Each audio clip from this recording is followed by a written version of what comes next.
Episode చూసినప్పుడు ప్రతి మనిషికి ఒక ఫీలింగ్ కలుగుతూ ఉంటుంది, ఒక ఎమోషన్ అనేది వచ్చింది. సో సెకండ్ టైం కూడా చూసా, ఏమన్నా ఎమోషన్ ఏమన్నా చేంజ్ చేద్దామని, సేమ్ ఎమోషన్ ఉంది. మూడోసారి కూడా చేశా, ఏమన్నా ఎమోషన్ ఏమన్నా చేంజ్ చేద్దామని, మూడోసారి కూడా సేమ్ ఎమోషన్ ఉంది. ఏమనిపించింది అంటే, అతి మింగుతున్న అక్కా చెల్లెళ్ళు,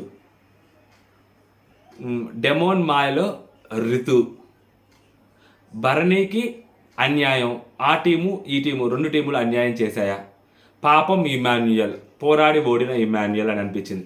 సో ఈ నాలుగుటి మీదే రివ్యూ ఉంటుంది. సో ఈ నాలుగుటి గురించే మాట్లాడుకుందాం. So welcome to our channel. నా పేరు మహేష్ చంద్ర. మన ఛానల్ కొత్తగా చూస్తుంటే సబ్స్క్రైబ్ చేసుకోండి. So for more interesting updates and reviews. Okay, ఎపిసోడ్లో 3 గేమ్స్ ఉన్నాయి. సో ఓనర్స్కి ఫస్ట్ ఆఫ్ ఆల్ ఆ ఓనర్స్ని గెలిపించడానికే పెట్టిన టాస్క్ అది క్లియర్గా. ఎందుకంటే ఎండ్ ఆఫ్ ద డే ఆ టాస్క్ ఫినిష్ అయిపోతున్నప్పుడు ఏదైతే ఓనర్స్ టైం అయిపోయిందో, సో మిగిలిన టెనెంట్స్ టైం 2 గంటలు మిగిలింది.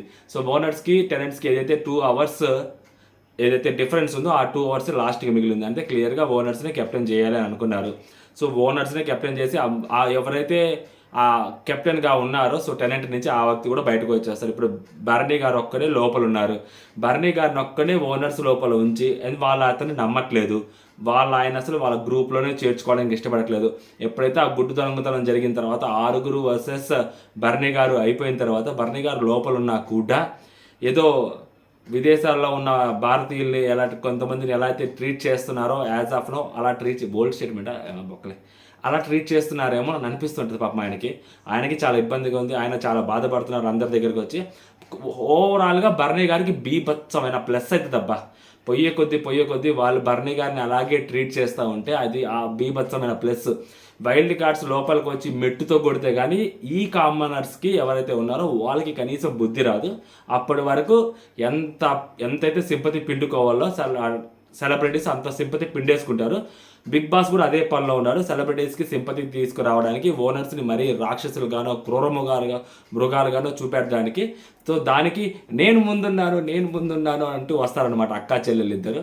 సో మనం ఏమి చేయలేం అక్కా చెల్లెల్ని, వాళ్ళంతే, వాళ్ళ జీవితాలు అంతే. కొన్ని జీవితాలు మారవంటారు చూస్తారా, ఆ 2 జీవితాలే మారవు బేసిక్గా. ఆ అక్కా చెల్లెలు ఇద్దరే. నాకు కొంచెం మన మనీష్ కాదు, హరీష్ గారు చాలా సాఫ్ట్ అయిపోయారు పాప. ఆయన నీరసం వల్ల లేకుంటే ఆయన మరీ ఓవర్ ద బోర్డ్ వెళ్ళిపోతాను అని అనుకోను, ఆయన కొంచెం కామ్ డౌన్ అయ్యారు. అక్కా చెల్లెళ్ళు ఇద్దరు అసలు అరాచకం సృష్టిస్తున్నారు.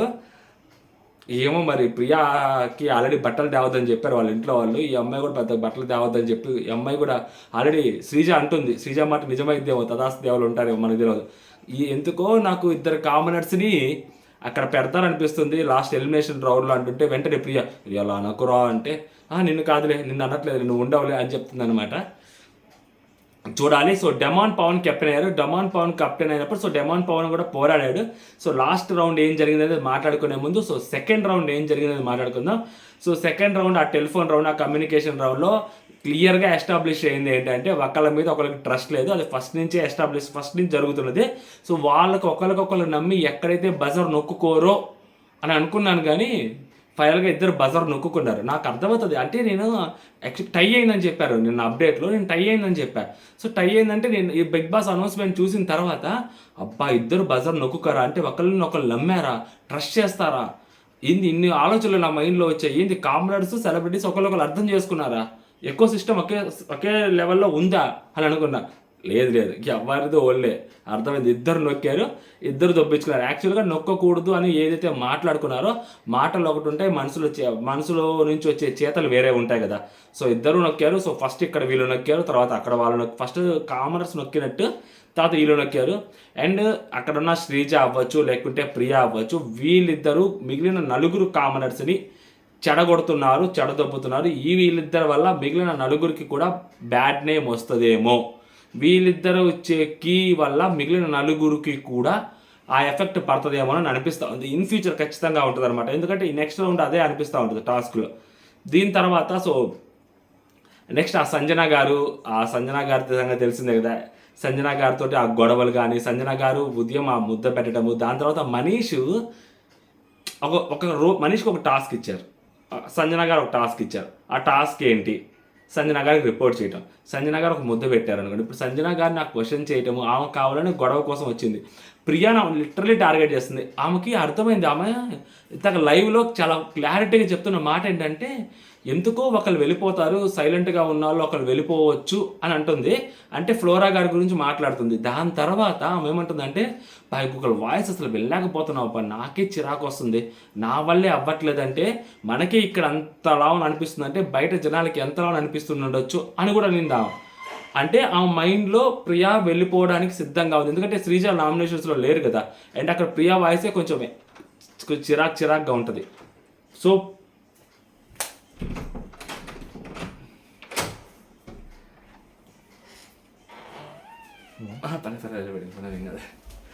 సో ప్రియా కూడా లిటరల్లీ ప్రియాని ఉద్దేశించి ఆమె క్లియర్గా ఒక గేమ్ ప్లాన్ అయితే రెడీ చేసి పెట్టుకుంది. సో అందుకనే ప్రియాని ఎంత అర్పించాలనుకుంటే, ఎంత ప్రియాని గొడవ పెట్టాలనుకుంటే ఆ పిచ్చి పిల్లకి ఏం తెలియదు కాబట్టి సో ఆ అన్నం ముద్ద పెట్టి అందరి ముందు ఆ అన్నం ముద్ద పెట్టింది. సో ఆ అన్నం ముద్ద పెట్టే విషయాన్ని కూడా ప్రియాకి వెళ్ళి చెప్పారు. సో ప్రియా లోపలికి వచ్చింది. ప్రియా లోపలికి వస్తున్నప్పుడు కొంచెం హడావుడి చేసి ఇంకది మింగే అంటది, ఈమె చేసి తింటుంది, ఒక ముద్దే కదా అని ఈమె ఒక సీన్ క్రియేట్ చేస్తుంది. ఈమె ఎందుకు క్రియేట్ చేస్తుంది అంటే, సో తర్వాత నెక్స్ట్ మాట్లాడద్దు అనమాట. దాన్ని మనం బ్యాక్ వెళ్ళి చెక్ చేసుకుంటే, ఓహో ఈవెన్ ప్రియాని టార్గెట్ చేసింది, ప్రియా గొంతు పెద్దగా ఉంది, ప్రియా కొంచెం ఇరిటేటివ్ వాయిస్తో వినిపిస్తుంది, సో కాబట్టి ప్రియాని ఎలిమినేట్ అయ్యే ఛాన్సెస్ ఎక్కువ ఉన్నాయేమో అని ఆమెకు అనిపించి సో ఇంకా ప్రియాని అనిపిస్తూ ఉందన్నమాట. సో ప్రియా దానికి తెలియక ప్రియా అరిచింది, మనీషిని తీసుకొచ్చింది, మనీష్ గొడవ పడ్డాడు. సో బట్ ప్రియా కూడా ఒక పాయింట్లో తగ్గింది, సంజన గారి మీద మరీ వెళ్ళిపోదు ఒంటికాల మీద ఆమె. అందుకనే సరే మేము ఫన్ వేలో మిమ్మల్ని స్విమ్మింగ్ పూల్లో పడేస్తాము, మీరు ఒప్పేసుకున్నారు, మీరు నవ్వేసరికి మిమ్మల్ని ఫన్ వేలో పడేస్తాము, లేదా ఫైనల్గా మేము మీద ఒక బకెట్ వాటర్ చల్లుతామంటున్నారు. ఆ అమ్మాయి కొంచెం భయం సంజన గారు అంటే, ఎందుకు వచ్చిన గొడవ అని. కాకపోతే ఏంటంటే అమ్మాయి ఆవేశాన్ని అమ్మాయి అంచుకోలేదు కాబట్టి సో అమ్మాయి అరుస్తూ ఉంటుంది అనమాట. ఒకటి భరణి గారు అయితే మాత్రం చాలా డిసప్పాయింట్మెంట్లో ఉన్నారు. ఎందుకంటే ఉదయము ఇమాన్యుల్తో చెప్తూ ఉంటాడు, ఇమాన్యుల్ నేను మనిషిగా లోపల గెలవచ్చామో కానీ మనిషిగా గెలవచ్చామో కానీ ప్రపంచానికి, బట్ బర్నీగా లోపల ఓడిపోయాను, నిన్ను అలా ఆపి నిన్నంత చేసినా కూడా వాళ్ళు నన్ను నమ్మట్లేదంటే మనోడు అంటాడు, అన్న మనం 100% మనం ఇవ్వాలని. ఆయన యాక్చువల్గా ఫస్ట్ టాస్క్లో ఎవరైతే కామనర్స్ ఉన్నారో, ఓనర్స్గా ఉన్నారో వాళ్ళ నమ్మకాన్ని ఆయన గెలుచుకోవడం కోసం చాలా గట్టిగా ట్రై చేశారు. ఇమాన్యుల్ అసలు దగ్గరికి రానివ్వకుండా చాలా అసలు యానిమల్ సినిమాలో రణబీర్ కపూర్ వాళ్ళ భావన పట్టుకున్నాడు ఆయన, మామూలు కూడా బిజీ ఒకటి తక్కువ. అలా పట్టుకున్నా కూడా ఆయన ఇంకా వాళ్ళు ట్రస్ట్ చేయట్లేదు. ఎందుకు? ఆ గుడ్ మ్యాటర్ తెలిసి చెప్పలేదు. అలాంటి వ్యక్తి ఆయనే అంటాడు, నేను మీ దగ్గరికి వచ్చి ఏదైనా చెప్పేస్తున్నానేమో అని భయపడుతున్నారని అంటారు. పక్క రోజు మార్నింగ్, ఎందుకంటే బిగ్ బాస్ ఫైనల్గా వాళ్ళు గెలిచారు, వీళ్ళు ఓడిపోయారు కాబట్టి సో బిగ్ బాస్ వీళ్ళని అసలు పడుకోనివ్వలేదు. అండ్ ఓనర్స్ ఎవరు పాపం టెనెంట్స్ ఎవరు పడుకోలేదు, వాళ్ళు మెలుగుతూనే ఉన్నారు. పక్క రోజు ఉదయము భరణి గారు అండ్ మన సుమన్ శెట్టి గారు మాట్లాడుకున్నారు. ఇక్కడ సుమన్ శెట్టి గారు మనం ఏదైతే ఆ రోజు మాట్లాడుకున్నామో, ఆ ఆదివారం రోజు ఏదో తెలివితేటలు ఉపయోగించారని అనుకున్నారు, కానీ టెనెంట్స్ ఎంత ఫూల్స్ అనేది ఆ రోజు మనం క్లియర్గా మాట్లాడుకున్నాం. ఎందుకంటే ఒక వ్యక్తి భరణి గారు లోపలికి వెళ్తే ఏమొస్తుంది, ఓనర్గా ఉంటే ఏమొస్తుంది, 2 యాపిల్ ఎక్స్ట్రా అవుతాయా, లేకపోతే 2 బిర్యానీ ముద్ద ఎక్స్ట్రా వచ్చిందా? కాదు కదా. పక్క టాస్క్లు ఆడే వాళ్ళు కావాలి, ఫిజికల్గా ఉండే వాళ్ళు కావాలి. ఒక పెద్ద హ్యాండ్ బయటకు వెళ్ళిపోయినట్టే కదా, వాళ్ళ సైడ్ ఆపోజిట్లో వెళ్ళిపోయినట్టే కదా. అక్కడ ఆల్రెడీ ఫిజికల్గా 2-3 ఉన్నారు హరీష్ గారితో కలిపి, డెమోన్ పవన్ కళ్యాణ్ ఆయన. ఇప్పుడు ఇంకొక పర్సన్ యాడ్ అయ్యారు, ఇక్కడ పక్క నుంచి కంప్లీట్గా వీక్ అయ్యారు. పక్క నుంచి ఎవరినొకరిని రాము రాథోడ్నో లేకుంటే ఆ టైంలో వాళ్ళ సైడ్ ఉన్న పర్సన్ ఇంకొక ఎవరైతే ఉన్నారో అందరు షష్ఠి పేరు చెప్పినా కూడా షష్ఠి ఎలిమినేట్ అయిపోయింది కాబట్టి అసలు ఎవరు వెళ్లకుండా ఉండేది. సో అందరూ ఆయన పేరు చెప్పడం అనేది ఏదో ఆయనకి ఏదో లేపినట్టో లేదా ఆయన అభిమానాన్ని వీళ్ళేదో సంపాదించుకున్నట్టు బిల్డప్ ఇచ్చారు తప్పితే అసలు గేమ్ ప్లాన్ అనేది ఒకటి ఉంటుందని చెప్పి ఇమాన్యుల్ కూడా ఆలోచించుకోలేకపోవడం అనేది ఇమాన్యుల్ అది తప్పది. అండ్ మనోడు ఇదే అంటారు అనమాట, మిమ్మల్ని పంపించాం కానీ ఏదో ఉంటుందని, మీరు లేకపోవడం మాకు అసలు మీరు వాళ్ళ రాము రాజు కూడా అదే అంటారు, అన్నుంటే బాగుండేది, అన్నం లేక అని చెప్పి మనోడు చాలా గట్టిగా బాధపడుతుంటాడు. ఈయనలో కూడా సడన్గా సుమన్ శెట్టి గారిలో స్పోర్టివ్ స్పిరిట్ వచ్చేసింది. అసలు మనం ఎప్పుడు చూడలేదు, అది ఫస్ట్ టైం. అంటే గెలవలేకపోతున్నామని ఆయన బాధపడుతున్నాడు అంటే ఎంతో కొంత ఆయనలో కూడా ఒక గేమర్ ఉన్నాడనే అర్థమవుతుంది. అబ్బా మేబీ పోయే కొద్దీ ఆ గేమర్ ఏమైనా బయటకు వస్తాడేమో. ఇప్పటి వరకు అయితే మాత్రం ఆయన బాధపడ్డాడంటే ఎంతో కొంత గేమర్ ఉన్నాడని నాకు అనిపిస్తూ ఉంది. ఆ తర్వాత సో ఓవరాల్గా ఆ తర్వాత టాస్క్ వచ్చేసరికి ఈ మధ్యలో ఈ డెమోన్ పవన్ కళ్యాణ్, రితు చౌదరి, తనూజ పవన్ కళ్యాణ్ కాసేపు పక్కన పెడితే డెమోను రితు కొంచెం డీప్గానే వెళ్తున్నారు ముందుకి. సో అది ఫ్రెండ్షిప్పా లేకుంటే ఏమో మన అర్థం కావట్లేదు, కానీ కొంచెం డీప్గానే ఉంటుంది అనమాట. పోయే కొద్దీ వీళ్ళు ఏదో ఎవరొకరు ఎఫెక్ట్ అవుతారు, ఎవరొకరు గేమ్ ఎఫెక్ట్ అవుతుంది. సో రితు చౌదరి ఇప్పటికే కొంచెం మొన్నటి వరకు గేమ్ బాగా ఆడింది, రితు చౌదరి బాగా ఆడింది అని మాట్లాడుకుంటాం, మంచిగా పాయింట్లు మాట్లాడుతున్నాం. బట్ ఈ రోజు ఏదైతే సెలక్షన్ ప్రాసెస్ అవ్వచ్చు, తర్వాత ఆమె సంచాలకుగా గేమ్ నడిపిన విధానం అవ్వచ్చు, కంప్లీట్గా డెమోన్ మాయలో రితు చౌదరి. సో డెమోన్ని గెలిపించడం కోసం బర్నీ గారిని కూడా ఓడించింది. సో డెమాన్ని గెలిపించడం కోసం ఆ గేమ్ అసలు పనికిరాని రూల్ ఒకటి. అసలు మేజర్ రూల్ ఏంటి, మైనర్ రూల్ ఏంటి? మేజర్ రూల్కి మనం ఇంపాక్ట్ క్రియేట్ అవుతుందా, మైనర్ రూల్కి ఇంపాక్ట్ క్రియేట్ అవుతుందా? సంచాలకంగా నువ్వు క్రియేట్ చేసుకున్న రూల్ ఆపాలి, హోల్డ్ చేయాలంటే ఆపాలి, అంతే తప్పితే దానికి అవుట్ చేయటము, సో కామనర్స్ మాటలకి ఇన్ఫ్లుయెన్స్ అవటము. సో సడన్గా రితు చౌదరిలో ఉన్న గేమర్ పక్కకి వెళ్ళిపోయిందేమో, సో డెమాన్కి ఇన్ఫ్లుయెన్స్ అయిపోయారేమో, లేకుంటే అక్కడున్న సిచ్యువేషన్కి ఇన్ఫ్లుయెన్స్ అయిపోయిందేమో అని అనిపించింది. సో సెలక్షన్ ప్రాసెస్ స్టార్ట్ గేమ్కి, so captaincy contender, so obviously owners గెలిచారు కాబట్టి ఓనర్స్లో నుంచి ముగ్గురిని సెలెక్ట్ చేయాలి. ఆ 7 ఓనర్స్లో నుంచి ముగ్గురిని సెలెక్ట్ చేయాలి. ఆ బాధ్యత టెనెంట్స్కి ఇస్తారు. సో టెనెంట్స్ అందరూ కలిసి ముగ్గురిని సెలెక్ట్ చేయాలి. సో వాళ్ళు ఓటింగ్ బేసిస్ మీదే మాట్లాడుకున్నారు. అక్కడ తనూజ కొంచెం ఓవర్ ద బోర్డ్ వెళ్ళిందేమో అనిపిస్తుంది లైవ్లో. సో ఆమె కొంచెం పెత్తనం చేసినట్టు, కొంచెం హడావుడి చేసినట్టు, ఒప్పుకోకపోయినట్టు, అంటే వాళ్ళ ఆప్షన్స్ వాళ్ళు తీసుకుంటారు. ఇప్పుడు అక్కడ ఒక పర్సన్ లీడ్ చేయట్లేదు కదా, లీడ్ చేసేది ఆప్షన్ కాదు. అందరూ యునానిమస్గా ఒక ముగ్గురిని సెలెక్ట్ చేసుకోవాలి. మీరు ఓటింగ్ ప్రాసెస్ వెళ్ళారు, ఓటింగ్ ప్రాసెస్ అంటే వాళ్ళు మార్చుకుంటూ ఉన్నప్పుడు మీరు ఓపిక ఉండాలి.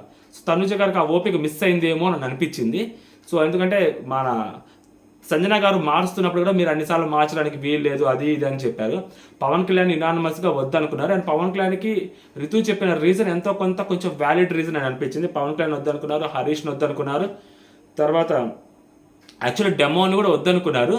ఫస్ట్ యాక్చువల్గా శ్రీజ గారిని, భరణి గారిని, శ్రీజాని, భరణిని, నెక్స్ట్ మనీష్ని అనుకున్నారు. బట్ శ్రీజ బదులు డెమోని స్వాప్ చేశారు. ప్రియాని వద్దనుకున్నారు. సంజన గారు క్లియర్ రీజన్, ప్రియా అసలు ఆమె ఓనర్గానే ఇంకా మానిటర్గానే మాట వినట్లేదు. ఇంకా ఆమె ఓనర్ అయితే అసలు మన కెప్టెన్ అయితే మనం మాట వినదు, ఆమె వద్దు అని క్లియర్గా చెప్పేస్తారు. అండ్ ఓట్లు కూడా ఆమెకి పెద్దగా ఏం పర్లేదు, 2 ఓట్లు పడ్డాయి ఆమెకి. అండ్ రాము రాథోడ్ ఒక్కడే మా హరీష్ గారికి యాక్సెప్ట్ చేశారు, మిగిలిన వాళ్ళందరూ ఆయన యాక్సెప్ట్ చేయలేదు. తర్వాత పవన్ కళ్యాణ్ అయితే యునానిమస్గా అసలు యాక్సెప్ట్ చేయలేదు, వద్దనుకున్నారు. శ్రీజాని యాక్చువల్గా ఒక ఇద్దరు యాక్సెప్ట్ చేశారు. దాంట్లో సంజన గారు కొంచెం ట్రై చేశారు, ఎందుకంటే ఆమెకి పే బ్యాక్ చేయడం కోసం ట్రై చేశారు, కెప్టెన్సీ కంటెండర్ కాబట్టి. బట్ అక్కడ ఆమెకి యునానిమస్గా ఓడిపోయింది. అప్పుడు డెమోన్ వచ్చాడనమాట. శ్రీజాతో పోల్చుకుంటే డెమోన్ చాలా బెటర్ అని చెప్పి రితు చాలా ఫైట్ చేసింది. అండ్ రితు ఒక్కటే ఫైట్ చేస్తే అక్కడ జరిగిపోలేదు కాబట్టి, సో రితుతో పాటు 4 సెలెక్ట్ చేశారు కాబట్టి, సో రితు చెప్పిన మాటకి సో శ్రీజ కంటే డెమోన్ బెటర్, డెమోన్ అయితే అన్ని వైపులు ఆలోచిస్తాడని చెప్పడం, సో డెమోన్ సెలెక్ట్ చేసింది. సో అక్కడ ఫస్ట్ బీజం పడింది అనమాట. So డెమోను and Bharani garu and మనీష్ని select చేశాడు. అది వచ్చి మనోడు ఇమాన్యుయల్ మీరు వెళ్ళి చెప్పండి సంజన గారు అన్నారు. ఇప్పుడు మీరు వెళ్ళి చెప్పండి ఆ సంజన గారు అన్నప్పుడు ఆమెకు ఒక అథారిటీ ఇచ్చినప్పుడు ఆమె అక్కడికి వెళ్ళి యాజ్ ఎ కెప్టెన్గా ఆమెకి వెళ్ళి అక్కడ మాట్లాడుతున్నప్పుడు పర్సనల్ రీజన్ కూడా ఆమె యాడ్ చేస్తుంది. ఇప్పుడు రీజన్స్ చెప్పండి అంటే మీరందరూ రీజన్స్తో సెలెక్ట్ చేయలేదు కదా, మీరందరూ ఓటింగ్ బేసిస్తో సెలెక్ట్ చేశారు. రీజన్ చెప్పమన్నప్పుడు ఆమె అక్కడ కూర్చున్నప్పుడు మీరేం రీజన్స్ మాట్లాడుకున్నప్పుడు ఆమెకు నచ్చిన రీజన్, ఆమెకు తెలిసిన రీజన్ ఆమె మాట్లాడుకుంటుంది. అప్పుడు ఆమె అక్కడ మాట్లాడుతున్నప్పుడు మీరు ఎదురుగా ఉండి మీరు రీజన్ చెప్పకండి, మీరు జరిగిందే చెప్పండి, మీకు ఉన్నదే చెప్పండి, మీకు తెలిసిందే చెప్పండి అంటే ఎవరు చెప్తారు? ఆమెకు నచ్చింది చెప్పుద్ది ఆమె రీజను. మీరు రీజన్స్ ఆమెకు చెప్పారా? సంజన గారు మీరు వెళ్ళి పేర్లు చెప్పండి అన్నారు. వాళ్ళు all of the sudden reasons అడిగారు. మీరు సంజన గారు ఇదిగోండి వీళ్ళు వద్దన్నారు కదా, ఈ రీజన్ చెప్దాం. సంజన గారు వీళ్ళు వద్దన్నారు, ఈ రీజన్, వీళ్ళకి కావాలనుకున్న ఈ రీజన్, మీరేం చెప్పలే కదా. అప్పుడు ఆమె ఇండివిజువల్ రీజన్ ఆమె చెప్పుద్ది. దానికి మీ ఓవర్ యాక్షన్ ఎంతో నాకు అర్థం కాదు. మీరు వెళ్ళింది ఏదైతే చెప్పామో అది చేసి రండి చాలు అంటాడు ఇమాన్యుయల్. చేసి రావడానికి నువ్వే వెళ్ళి చెప్పొచ్చుగా 3 పేర్లు టక్కని. రీజన్స్ అడిగినప్పుడు ఆమె చెప్పాలి కదా తడుముకోకుండా. ఆమె ఏదో ఒక రీజన్ చెప్తా ఉంది అప్పటికి. సో ఫస్ట్ ప్రియాని సెలెక్ట్ చేసింది. సో ప్రియా మానిటర్గా నిన్ను హ్యాండిల్ చేయలేకపోయాం, అలాంటిది నువ్వు క్యాప్టెన్ అయితే మా వల్ల కాదు అని ఆమె క్లియర్గా ఎస్టాబ్లిష్ చేసింది. ఎందుకంటే మాకు ఇక్కడ ఫెసిలిటీసే చాలా తక్కువ అండ్ మేము ఇక్కడ మేము టెనెంట్స్గా ఇక్కడ ఉంటున్నాము, నీవు కెప్టెన్ అయితే మేము ఇక్కడ కూడా ఉంటామో ఉండలేని పరిస్థితి మాది, సో అందుకని నువ్వు వద్దు అని ఆమె చెప్పింది. ఈ అమ్మాయి రీజన్స్ అడుగుతుంది. అంటే నేను ఇప్పుడు మానిటర్గా నేను హ్యాండిల్ చేయలేకపోవడం మీ అందరికీ అలాగే అనిపించిందా, మీకు ఒక్కరికి అనిపించిందా అని అడిగితే, సో ఇమాన్యుయల్ ముందుకు వచ్చి అది ఆ పర్సనల్ రీజన్ అది కాదు, ఇంకా చాలా రీజన్స్ ఉన్నాయి, అందరం కలిసి మాట్లాడుకోవాలంటే నాకు ఇండివిజువల్ రీజన్స్ చెప్పాలంటే నువ్వు వెళ్ళి ఇండివిజువల్గా అడుగు, వాళ్ళు చెప్తారన్నాడు మనోడు. ఒక బాధ్యత ఒక పర్సన్కి అప్పగించినప్పుడు మీరు సైలెంట్గానే ఉండాలి, లేదా ఆ బాధ్యత మీరన్నా తీసుకోవాలి. ఆమె ఏదో ఒకటి చెప్పి సెలెక్ట్ చేస్తుంది, అవును ఆమె చెప్పింది ఓకే అని అనుకోవాలి. లేదా యాక్చువల్గా మేము ఓట్ల పరంగా 3 పేర్లు అనుకున్నాము, సో చెప్తూ ఆమెకు పంపించాం కాబట్టి ఒక కెప్టెన్గా ఆమెకి ఇచ్చాము కాబట్టి సో ఆమె పర్సనల్ రీజన్ ఆమె అక్కడ చెప్తుంది. అని వీళ్ళన్నా చెప్పాలి. ఏదో ఒకటి క్లారిటీ ఆఫ్ థాట్ ఉండాలి. అక్కడ క్లారిటీ ఆఫ్ థాట్ అందరిలో మిస్ అయింది. ఎస్పెషల్లీ తనూజాలో కూడా మిస్ అయింది. తనూజ హరీష్ గారికి చెప్తున్నప్పుడు, హరీష్ గారు మీరు వద్దు, మీ మూడ్ స్వింగ్స్ అవన్నీ ప్రాబ్లం ఉంటాయి, సో మీరు ఎప్పుడు ఎలా ఉంటారో తెలియదు, అలాంటిది మేము బయట ఉంటున్నాము, సో మాకు ఫెసిలిటీస్ కూడా లేవంటే మీరు ఫెసిలిటీస్ గురించి మాట్లాడొద్దని తనూజ అంటది. మళ్ళీ ఇక్కడ అదే ప్రాబ్లం. మీకేంటి, మీకు వచ్చి చెప్పండి, మీకు పేర్లు చెప్పే ధైర్యం లేదా? లేకే కదా ఆమె పేరు చెప్పారు, ఆమెను చెప్పమని చెప్పారు. మీకు మళ్ళీ ఎమోషన్స్ కావాలి, మీకు మళ్ళీ బాండింగ్స్ కావాలి. సో ఆమె అయితే ఏ బాండింగ్స్ ఉన్నా లేకపోతే ఆమె చెల్తా అని చెప్పి ఆమెను పంపించారు మీరు. లేదా ఆమె కెప్టెన్ కాబట్టి ఆమె పెద్దరికం ప్రదర్శిస్తుంది అని చెప్పి మీరు పంపించినప్పుడు ఆమె రీజన్ ఆమె అంతా చెప్పుద్ది. మీరు సైలెంట్గా వినే ఓపిక మీకు ఉండాలా, లేకుంటే మీరు వచ్చి చెప్పుకోవాలా. ఆమె ఫీల్ అయింది యాక్చువల్గా. ఆమె మధ్యలో ఓకే అంటది. తర్వాత శ్రీజాని సెలెక్ట్ చేస్తారు. శ్రీజాకి కూడా చెప్తారు. శ్రీజ వచ్చి నాకు రీజన్ కావాల్సిందే, ఇండివిజువల్ రీజన్స్ కావాలి. అసలు ఇండివిజువల్ రీజన్స్ చెప్పాల్సిన అవసరం లేదు. అక్కడ అదే ముందు మాట్లాడుకో రావాలి, లేదా అక్కడైనా గట్టిగా మాట్లాడాలి. రీజన్స్ చెప్పాల్సిన అవసరం లేదు. బిగ్ బాస్ ముగ్గురిని మాత్రమే సెలెక్ట్ చేయమని చెప్పారు. సో అంటే నలుగురు సెలెక్ట్ చేయొద్దు అని చెప్పారు. సో ముగ్గురిని సెలెక్ట్ చేసిన దానికి రీజన్స్ చెప్తాము, దానికి క్వైట్ ఆపోజిట్ అన్న రీజన్స్ ఉంటాయి. మేము సెలెక్ట్ ఎందుకు చేయలేదు అనే దానికి రీజన్స్ అవసరం లేదు, ఓటింగ్ బేసిస్ మీద వెళ్ళాము అని క్లియర్గా చెప్పాలి. ఎస్టాబ్లిష్మెంట్ అనేది అక్కడ మిస్ అయింది అనేది నాకు క్లియర్గా అనిపిస్తుంది. ఇమాన్యుల్ ఊరుకుంటే ముందుకు వస్తాడు అంటే మీరు చెప్పండి అంటే ఇమాన్యుల్ పిలుస్తారు. నువ్వు చెప్పి ఇమాన్యుల్ అంటే సంజన గారు అంటారు. తప్పే ఉంది. ఇమాన్యుల్ కూడా అంతే, క్లారిటీ ఆఫ్ థాట్ అక్కడ సడన్గా మిస్ అయింది ఇమాన్యుల్. మీరు అక్కడ ఏం అనుకోలేదు, మరి ఇక్కడికి వచ్చినప్పుడు చెప్పాలి కదా. వాళ్ళ రీజన్స్ అడుగుతున్నప్పుడు ఆమె ఏదో ఒకటి చెప్పాలి కదా. ఆమె చెప్తే నేను ట్రై చేశాను, నీ వరకు మాత్రం శ్రీజ, బట్ వాళ్ళు ఒప్పుకోలేదు అది అని చెప్పి వాళ్ళు చెప్తా ఉంటారు అనమాట. అండ్ తమ్ము శ్రీజకు చెప్తాడు, నీకు 2 ఓట్లు మాత్రమే పడ్డాయి, సో బేసిస్ నీకంటే వాళ్ళకి ఎక్కువ ఓట్లు పడ్డాయి కాబట్టి వాళ్ళు తీసుకుంటారని చెప్పి రితు మధ్యలో మాట్లాడుద్ది అనమాట. సో తర్వాత కళ్యాణ్ కూడా వద్దంటారు. ఎందుకంటే అప్పుడు చెప్పుద్ది, అప్పుడు రితు గట్టిగా మాట్లాడుద్ది, నువ్వు అథారిటేటివ్గా మాట్లాడతావు, అంటే నువ్వు కలెక్టివ్ డెసిషన్స్ తీసుకోవు, నువ్వు కెప్టెన్ అయినప్పుడు అందరితో ఒకేలాగా మాట్లాడవు, అండ్ అందరి మాట నువ్వు వినవు, నువ్వు అథారిటేటివ్ చూపిస్తావు, అందుకని నువ్వు వద్దు అని అమ్మాయి క్లారిటీగా చెప్పుద్ది. అంటే మన వాళ్ళు ఒక అథారిటేటివ్ నేచర్ గమనించిందని అనిపిస్తుంది. మేబీ అది కూడా కరెక్టే అనొచ్చు నాకు అనిపిస్తుంది. దాని తర్వాత ఇటుపక్క ముగ్గురిని సెలెక్ట్ చేస్తారు. బర్నీ గారిని ఫస్ట్ సెలెక్ట్ చేస్తారు. సెలెక్ట్ చేసిన వెంటనే ఫేవరెటిజం అని అంటారు. అక్కడ ఫేవరెటిజం ఏమి లేదని చెప్పి ఈమె మాట్లాడుతుంటారు అనమాట సంజన గారు. ఫేవరెటిజం ఏమి లేదు, ఆయన మీ అందరికంటే ఎక్కువగా మంచిగా మాట్లాడతాడు, మంచిగా ఆలోచిస్తాడు, ఆయనతోటి గొడవలు ఏదైతే ఆర్గ్యుమెంట్లు ప్రొలాంగ్ అవ్వవు, అండ్ ఎక్కువగా ఆయన ఎవరితోటి పెద్ద గొడవలు కూడా ఆయన చాలా నార్మల్గా డీల్ చేస్తాడు అని చెప్పి ఆయన వల్ల అని చెప్పగానే మాస్క్ మ్యాన్ మధ్యలో వచ్చి మాట్లాడతారు అనమాట. సో గుడ్డు వల్ల ఆయనే జరిగింది, సో అలాంటి ఆయన్ని మీరు అంత ప్రొలాంగ్ చేయరు అది అని మాట్లాడుతున్నారు, అని గొడవలు జరవని అంటే. సో నెక్స్ట్ వచ్చేసరికి మర్యాద మనీష్ని సెలెక్ట్ చేస్తారు. సో మర్యాద మనీష్ ఎందుకంటే మళ్ళీ ఈమె ఒపీనియన్ చెప్పాలి కదా అక్కడ వచ్చినప్పుడు, ఎందుకంటే వాళ్ళు అక్కడ ఒపీనియన్స్ చెప్పలేదు కదా. మర్యాద మనీష్ ఎందుకంటే మర్యాద మనీష్ గేమ్ నిన్న అతనికి ఏమి డ్యూటీస్ లేవు, సంచాలకుగా నేనే ఇచ్చాను, సో అది బాగా చేశాడు, అతనికి ఒక ఛాన్స్ ఇవ్వాలని అనిపించింది, అతనికి ఇచ్చామంటారు. అక్కడ కూడా ఫేవరెటిజం అంటారు వీళ్ళ స్వార్థము, అక్కడ ఫేవరెటిజం అంటారు. మళ్ళీ అదే మనీష్ ఓడిపోతే అక్కడ కామనర్స్ వస్తే సెలబ్రిటీస్ వచ్చినప్పుడు వీళ్ళు ఒక గ్రూప్గా ఉంటారు, వీళ్ళు ఇండివిజువల్గా ఉంటారు. మనీష్ని సెలెక్ట్ చేస్తే వీళ్ళు ఫీల్ అవుతారు. మనీష్ అక్కడ గేమ్లో ఓడిపోతే మళ్ళీ అక్కడ హర్ట్ అవుతారు. డబల్ స్టాండర్డ్ మైండ్ సెట్ వీళ్ళవి, అక్కా చెల్లెలిద్దరు ఫేవరెటిజం అని అంటారు. అక్కా చెల్లెలిద్దరిలో చెల్లికి పాపం ఏమో మరి, నాకైతే చెల్లికి అనిపిస్తుంది, ఉంటుందేమో చెల్లి, చూద్దాం. ఆ తర్వాత నెక్స్ట్ డెమాన్ పవన్ని సెలెక్ట్ చేస్తారు. సో డెమాన్ పవన్ని సెలెక్ట్ చేసినప్పుడు సో అందరికంటే కొంచెం డెమాన్ పవన్ వల్ల అంత గొడవలు ఏముండవు. సో ఆయన అటుపక్క అందరి పక్క మాట్లాడతాడు, అందరితో ర్యాప్ ఉందని చెప్పి డెమాన్ పవన్ సెలెక్ట్ చేస్తారు. సో వాళ్ళు ఎవరైతే సెలెక్ట్ అయ్యారో వాళ్ళ ముగ్గురు కలిసి ఒక టెనెంట్స్లో వచ్చి ఒక పేరు చెప్పాలన్నప్పుడు ఆబ్వియస్లీ ఇమాన్యుల్ పేరు చెప్పేస్తారు. ఎందుకంటే ఇమాన్యుల్ వాళ్ళతో ఎందుకంటే వాళ్ళు ఈక్వల్ గేమ్ ఆడాలి కాబట్టి. సో అక్కడున్న పర్సన్ రాము రాథోడ్ అవ్వచ్చు, లేకుంటే ఇంకా మిగిలిన అమ్మాయిలు అలా ఉన్నప్పుడు, అండ్ సుమన్ శెట్టి గారు ఉన్నప్పుడు, సో ముగ్గురికి ఆబ్వియస్లీ ముగ్గురితోటి కొంచెం అబ్బాయి ఆడితే కొంచెం ఈక్వల్గా ఉండాలని చెప్పి ఇమాన్యుల్ పేరు చెప్పారు నాకు అనిపించింది. ఎందుకంటే బర్నీ గారు ఇమాన్యుల్ పేరు చెప్తారు, అక్కడున్న మనోడు కూడా ఇమాన్యుల్ పేరు చెప్తారు, మర్యాద మనీష్. సో డెమాన్ పవన్ కూడా ఇమాన్యుల్ పేరే డెమాన్ పవన్ ఎందుకు చెప్పాడు మరి, సో వీరిద్దరితో ఇమాన్యుల్ పేరు పక్కా చెప్తారు, ఎందుకంటే వాళ్ళతో ఆ ర్యాప్ ఉంది కాబట్టి. గేమ్ జరుగుద్ది. సో ఎవరికైతే రంగు 3 బజర్లు 3 రౌండ్లు, బజర్కి ఒకళ్ళు వెళ్ళిపోతారు. లాస్ట్లో ఎవరైతే విన్నర్ వాళ్ళు రితు సంచాలక్. సో రితు ఫస్ట్ నలుగురు ఆడుతుంటారు. నలుగురు క్లియర్గా ఆడుతున్నప్పుడు భరణి గారు ఏదైతే ప్రోమోలో చూపెట్టారో, సో ప్రోమోలో నేను లాస్ట్లో ఏదైతే చెప్పానో అదే జరిగింది. మనీష్ లిటరల్లీ భరణి గారిని టార్గెట్ చేశారు అక్కడ. మనీష్ భరణి గారిని టార్గెట్ చేస్తున్నప్పుడు డెమోన్ కూడా భరణి గారిని టార్గెట్ చేశారు. సో మనీష్ ఫస్ట్ కనీసం ఇమ్మాన్యుల్ని టార్గెట్ చేయాల. ఇప్పుడు మనీష్ ఎవరు ఓనరు, గ్రూప్ గేమ్ అంటున్నారు కదా తర్వాత వీళ్ళు. ఆ గ్రూప్ గేమ్ గురించే మాట్లాడుకుంటే ఫస్ట్ టార్గెట్ చేయాల్సింది ఎవరు? మనీష్ అవ్వచ్చు, డెమోన్ అవ్వచ్చు, ఇమాన్యుల్ టార్గెట్ చేయాలి. మనీష్ ఫస్ట్ టార్గెట్ చేయడమే భరణి గారిని టార్గెట్ చేశారు. భరణి గారి మీద రంగు పూయడానికి ట్రై చేశారు. భరణి గారు అవి తెట్టేటాలు, ఇమాన్యుల్ అవినెట్టేటాలు మొత్తం చేస్తూ ఉన్నారు. స్టాండ్లు మొత్తం రంగు తీసుకొచ్చి మీద చల్లాలని కూడా చేశారు. Over the box, out of the box వెళ్ళి రంగు ఏదైతే ప్లేట్ ఉందో ఆ ప్లేట్ చల్లాలని కూడా ట్రై చేశారు. భరణి గారిని టార్గెట్ చేశారు. క్లియర్గా కనిపిస్తుంది భరణి గారిని టార్గెట్. అండ్ మనోడు భరణి గారిని టార్గెట్ చేసినప్పుడు ఇటుపక్క డెమోన్ పవన్ కూడా భరణి గారిని టార్గెట్ చేశారు. అప్పుడు కనీసం అక్కడ కూర్చున్న వాళ్ళ నోర్లు పైకి లెగవలేదు. అరే మీరు ఇద్దరు కలిసి ఆయన టార్గెట్ చేయటం కాదు, ఆ ముగ్గురు కలిసి అతన్ని టార్గెట్ చేయాలి అన్న నోరు ఒక్కటి కూడా లెగలేదు అక్కడ. ఎందుకంటే వాళ్ళు భరణి గారిని ఓనర్గా యాక్సెప్ట్ చేయలేదు. నిజం అది, పచ్చి నిజం అది. అందుకని వాళ్ళ నోట్లు అక్కడి నుంచి లెగలేదు. లేకపోగా ఏం చెప్పాలి వాళ్ళు? తెలివితేటలు ఉన్నవాళ్ళు, తెలివి గల వాళ్ళు ఎవ్వరు అక్కడ ఉన్న మిగిలిన కూర్చున్న ఎవరైతే నలుగురు కామనర్స్లో ఒక్కరు కూడా రేపు ముగ్గురు కలిసి ఇమ్మాన్యుల్ని టార్గెట్ చేయండి, భరణి గారిని టార్గెట్ చేయడం తప్పు అని ఒక్కరు కూడా చెప్పలే. మరి అప్పుడు భరణి గారిని టార్గెట్ చేసినట్టే కదా అది. సో ఆయన సెలబ్రిటీగా చూస్తున్నట్టే, ఆయన ఇంకా టెనెంట్గానే చూస్తున్నట్టే కదా వాళ్ళు. సో ఆయన తప్పే ఉంది దాంట్లో. సో వాళ్ళు టెనెంట్గా ఆయన చూస్తున్నప్పుడు, వాళ్ళు టెనెంట్గా ఆయన అనుకుంటున్నప్పుడు ఆయన టెనెంట్గా బిహేవ్ చేసినా కూడా తప్పు లేదేమో అనిపిస్తుంది నాకు. ఆయన అలా గేమ్ ఆడటంలో కూడా తప్పలేదని అనిపిస్తుంది.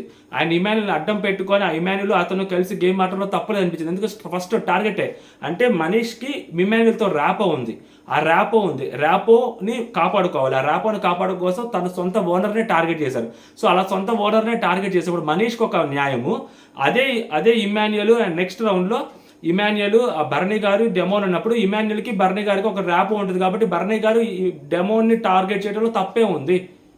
అప్పుడు సడన్గా అప్పుడు ఎందుకు ఓనర్స్ వస్తే సెలబ్రిటీస్ ఎందుకు వస్తారు?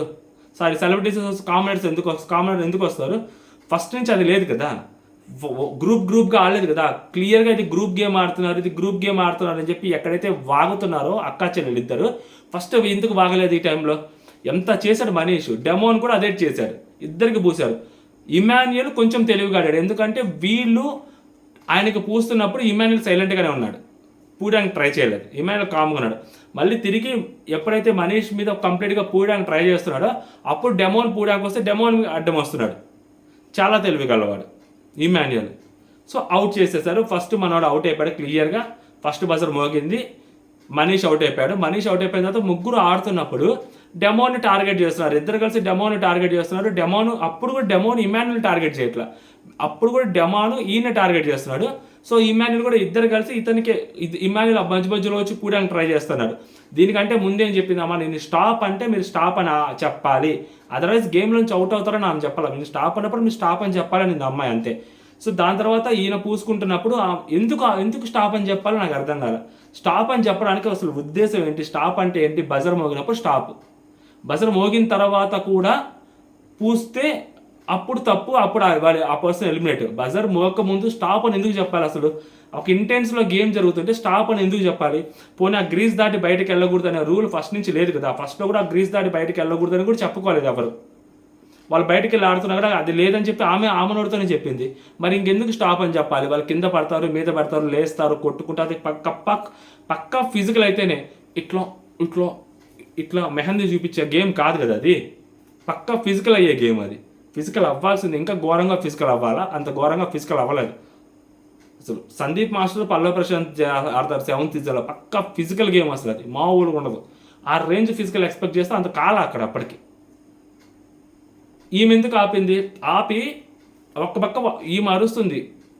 నలుగురు ఉన్నప్పుడు రితు చౌదరి మాట్లాడారు, మీరు నలుగురు ఇద్దరు ఆడారు కదా, అందుకనే మీ వాళ్ళ నుంచి ఒకరు వెళ్ళిపోయారు, అది తప్పదు కదా. అంటే మీ వాళ్ళని ముగ్గురు కదా, అక్కడ ఒక్క పర్సనే కదా. ఓనర్స్ భరణి గారు కూడా ఓనరే మర్చిపోయారంటే అక్కడ మన మాస్క్ మ్యాన్ కూడా ఆయన ఓనర్గా వీళ్ళు ఇంకా యాక్సెప్ట్ చేయట్లేదేమోలే అన్నప్పుడు అప్పుడు ఈ అమ్మాయి అంటది, ఇద్దరిద్దరుగా గేమ్ ఆడారు అక్కడ. Owners versus celebrities, owners versus tenants కాదు అక్కడ ఇద్దరిద్దరుగా గేమ్ ఆడారు. ఇద్దరిద్దరుగా గేమ్ ఆడినప్పుడు ఏదో ఒక ఇద్దరిలోంచి ఒకరు వెళ్ళిపోవాలి. అలాగే మనీష్ వెళ్ళిపోయాడు, అది నేను చెప్తుంది, అర్థం చేసుకొని ఆమంటది. దాని తర్వాత ఇంకా వాళ్ళకి పిచ్చి అంటే లైక్ డెమోని టార్గెట్ చేస్తుంటేసరికి ఇంకా మళ్ళీ వాళ్ళిద్దరు కలిసి ఇంకా ఆమె రెచ్చిపోతా ఉందన్నమాట శ్రీజ. ఇంకెందుకు డెమో నువ్వు ఆడటం, ఇంకెందుకు వాళ్ళ గ్రూప్ గేమ్ ఆడుతారు, common owners versus celebrity, owners versus celebrities versus commoner అని చెప్పి పిచ్చిలాగా వాగుతారు. లిటరల్లీ పిచ్చిలాగే వాగారు. అక్కడ వాగితేనే కదా అక్కడ తెలుస్తుంది. ఫస్ట్కి భరణి గారికి ఎందుకు పూసారని మనీష్ని అడగనప్పుడు ఇప్పుడు వాళ్ళకి అడిగే అధికారం కూడా లేదు కదా. ఇక్కడే డబల్ స్టాండర్డ్ ఎక్స్పోజ్డ్ అనిపించింది నాకు, క్లియర్లీ ఎక్స్పోజ్డ్ అనిపించింది. సో మధ్యలో ఈ అమ్మాయి గేమ్ ఆపి భరణి గారు మీరు నేను స్టాప్ అని చెప్పినా మీరు 3 సార్లు పూసారు, మీరు అవుట్ అని చెప్పుద్ది. వాళ్ళు చప్పట్లో కొడుతుంటారు, వాళ్ళ గ్రూప్ వ్యక్తే కదా అవుట్ అయింది, అయినా వాళ్ళు అక్కడ చప్పట్లో కొడతారు. అది ఎక్స్పోజ్ కాదా? అది ఏంటి, అది డబల్ స్టాండర్డ్ కాదా? దాని తర్వాత అసలు ఎందుకంటే అప్పుడు అడుగుతారు ఎందుకు స్టాప్ చెప్పారు, అసలు స్టాప్ అంటే బజార్ మోగడం కదంటే నేను స్టాప్ చెప్పినప్పుడు వాళ్ళు రంగు పూస్తారు భరణి గారు అందుకు అవుట్ అని చెప్పారు. యాక్చువల్గా డెమోన్ అవుట్ అయ్యేవాడు, డెమోనే అవుట్ అయ్యేవాడు. ఆయన మీద ఇంకా రంగు కనిపిస్తూ ఉంది, డెమోన్ మీద పూర్తి రంగు కనిపిస్తుంది, ఈయన మీద రంగు చాలా కనపట్ల. Demon out అయ్యేవాడు. అనవసరంగా డెమోన్కి ఆయన పూస్తుండేసరికి ఆ అమ్మాయి ఎందుకు ఆపింది అనేది బిగ్గెస్ట్ క్వశ్చన్. అసలు అది ఆమె దానికి సమాధానం చెప్పాలి, లేకుంటే డెమోన్ మత్తులో రితు చౌదరి లిటరల్లీ సీరియస్లీ ఆ అబ్బాయి మంచితనానికి పడిపోయిందా, లేకుంటే అబ్బాయి అమాయకత్వానికి ఆ అమ్మాయి పడిపోయిందా తెలియట్లే, కానీ మత్తులోకి వెళ్ళిపోయినట్టుంది లిటరల్లీ.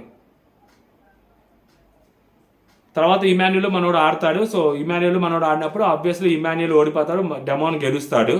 అప్పుడు ఇమాన్యుల్ చాలా గట్టిగా ట్రై చేస్తాడు, చాలా ఫైట్ చేస్తాడు. యాక్చువల్గా అది డెమోన్ భరణి వర్సెస్ ఇమాన్యుల్ జరగాల్సిన గేమ్, అది భరణి వర్సెస్ ఇమాన్యుల్ జరగాల్సిన గేమ్. మేబీ భరణి గెలవచ్చేమో, ఆయన ఓనర్ అవ్వచ్చేమో, ఆయన కెప్టెన్ అవ్వచ్చు. బట్ అది రితు చౌదరి ఆడిన గేమ్లో Bharani garu బలైపోయి so demon captain అవుతాడు అనమాట. ఇది ఓవరాల్గా డెమోన్ గెలవటంలో డెమోన్ గెలిచాడు అంటే కారణం, అసలు డెమోన్ కెప్టెన్గా రావడానికి కారణం, డెమోన్ కెప్టెన్గా గెలవడానికి కారణం రితు చౌదరి. డెమోన్ది ఏమన్నా ఉంది అంటే ఉంది, ఎఫర్ట్ ఉంది, బట్ టూ మచ్ ఎఫర్ట్ ఏం పెట్టాల. అతను గెలిచే అంత ఎఫర్ట్ లాస్ట్ రౌండ్లో పెట్టారు ఇమాన్యుల్ వర్సెస్ అతను. ఫస్ట్ 2 రౌండ్స్లో అతను ఎఫర్ట్ ఏం లేదు అక్కడ, ఎందుకంటే క్లియర్గా అక్కడ first round Manish versus Bharani జరిగింది, second round Bharani versus Demon జరిగింది.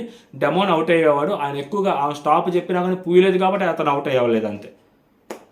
ఇదనమాట నాకు అనిపించింది. రితు చౌదరి అనవసరంగా తన గేమ్ తనే పాడు చేసుకుంది, దొబ్బించుకుందని చెప్పి నాకు అనిపిస్తుంది. మీకేమనిపిస్తుంది మీరు కూడా కామెంట్ చేయండి. అంటే జై హింద్.